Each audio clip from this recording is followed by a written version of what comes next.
আমাদের এই পাথরঘাটার মানুষ যাতে নিরবিচ্ছিন্ন বিদ্যুৎ পায় সেই ব্যাপারে এবং আমরা বিদ্যুৎ বিভাগকে অনুরোধ করব, পল্লী বিদ্যুৎ বিভাগ আপনারা সচেষ্ট হোক। আমরা কোনো দাঙ্গা হাঙ্গামায় যেন দেশের মানুষ জড়িয়ে না পড়ে সেই রকমের পরিস্থিতি আপনারা চেষ্টা করবেন না। আপনারা যত দ্রুত সম্ভব ঊর্ধ্বতন কর্তৃপক্ষের সাথে আলোচনা সাপেক্ষে এর দ্রুত সমাধানের সচেষ্ট হন।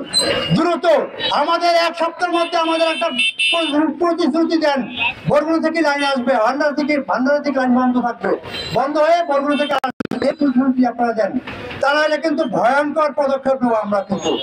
অতএব সাবধান, আমাদের এই আন্দোলন এখানেই শেষ নয়, আমাদের আন্দোলন কিন্তু চলবে। তাই আপনারা দ্রুত পদক্ষেপ গ্রহণ করুন, আমাদেরকে আশ্বস্ত করুন এবং আমাদেরকে এই নিরবিচ্ছিন্ন বিদ্যুৎ দিন। আমরা বিদ্যুৎ মন্ত্রণালয়ে পাথরঘাটা উপজেলার পক্ষ থেকে ব্যক্তিগতভাবে স্মারকলিপি প্রদান করেছি।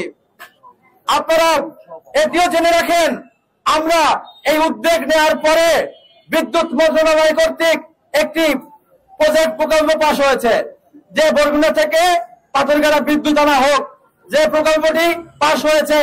পাস হওয়ার পরও এই প্রকল্পের যিনি চিফ ইঞ্জিনিয়ার রয়েছেন মোদির সাহেব, তার সাথে আমি ব্যক্তিগতভাবে 10 বার কথা বলেছি। তিনি বলেছেন সামনের মাসে টেন্ডার হয়ে পরবর্তীতে কাজ হবে।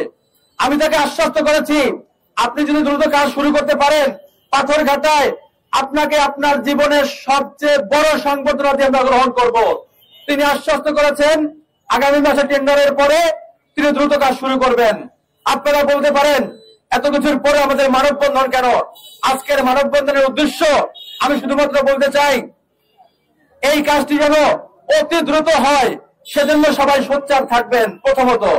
দ্বিতীয়ত, জাতীয় গ্রিডে বিদ্যুতের সংকট থাকার পরেও আমরা যে ভোগান্তির সম্মুখীন হই, সেক্ষেত্রে পল্লী বিদ্যুতের যে গাফলতি রয়েছে, যে অবহেলা রয়েছে, যে লোকবল সংকট রয়েছে, সেই সংকট নিরসন করে তাদেরকে সঠিক জবাব দিয়ে আনতে চাই। তো আমাদের গত 60 দিনে 19 বার জাম্পার আউট হয়েছে, আপনারা নিশ্চয়ই পেয়েছেন, কারণ আপনারা সবাই সচেতন মহল। আর একটা বিষয় হয়েছে লো ভোল্টেজ। লো ভোল্টেজ আছে এমন একটা জিনিস যে রক্তক্ষরণ 2 রকম, একটা হচ্ছে বাহ্যিক আর একটা হচ্ছে আভ্যন্তরীণ। বাহ্যিক রক্তক্ষরণ দেখা যায় এবং সেটাকে ফেরানো যায়, যেভাবেই হোক, টুর্নিকেট বেঁধে, ব্যান্ডেজ করে, সেলাই করে। আভ্যন্তরীণ রক্তক্ষরণ কিন্তু ফিরানো যায় না। যদি না ফেরে তাইলে ওই রোগীর মৃত্যু নিশ্চিত। আমাদের লো ভোল্টেজ হয়েছে সেই রকম আভ্যন্তরীণ রক্তক্ষরণ। যদি পাথরঘাটার মানুষ জানতো যে গত 12 বছর 14 বছরে আমরা কতটা ক্ষতিগ্রস্ত হয়েছি, এই ডিপার্টমেন্টের নামে অগণিত মামলা করতো, ক্ষতিপূরণ দাবি করে। এই 70 কিলোমিটার দূর থেকে পাথরঘাটার লাইন আনা হয়েছে। কোথাও একটু ঝড় হলে, জোরে বাতাস হলে সেই খুঁটি পড়ে যায় এবং গাছ পড়ে যায়, তারপরে পাথরঘাটার বিদ্যুৎ 3 দিনের আসে না। আজকের এই দুরবস্থা থেকে আমরা মুক্তি চাই। প্রিয় ভাইরা আমার, আমাদের বরগুনা এবং পটুয়াখালী এই পল্লী বিদ্যুতের আওতায় আমরা পাথরঘাটাবাসী থাকতে চাই।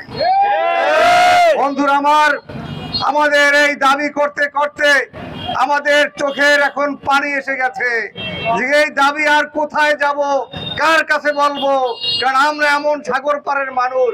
কিন্তু একটা বিষয়, সরকারকে সবচেয়ে বেশি রাজস্ব দেয় এই পাথরঘাটার মানুষ। এই আশেপাশে যত থানা আছে, এই মঠবাড়িয়া, ভান্ডারিয়া ইত্যাদি ইত্যাদি থানা আছে, তার চাইতে পাথরঘাটায় বিদ্যুৎ গ্রাহক বেশি, মিল কলকারখানা বেশি, যার ফলে আমরা কিন্তু বিদ্যুৎ বিল বেশি দিই, কিন্তু সবচাইতে ভোগান্তির শিকার হইলাম আমরা পাথরঘাটাবাসী। আমরা এই বিদ্যুতের এই ভোগান্তি থেকে মুক্তি চাই। আমরা জেনেছি যে আমাদের অনেক আন্দোলনের ফলে বরগুনা থেকে নদীর তলদেশ থেকে একটি লাইন আমাদের এই পাথরঘাটায় আসবে।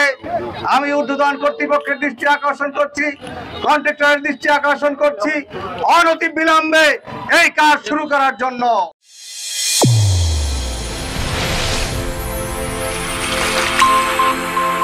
চ্যানেল A1 হৃদয়ের স্পন্দন।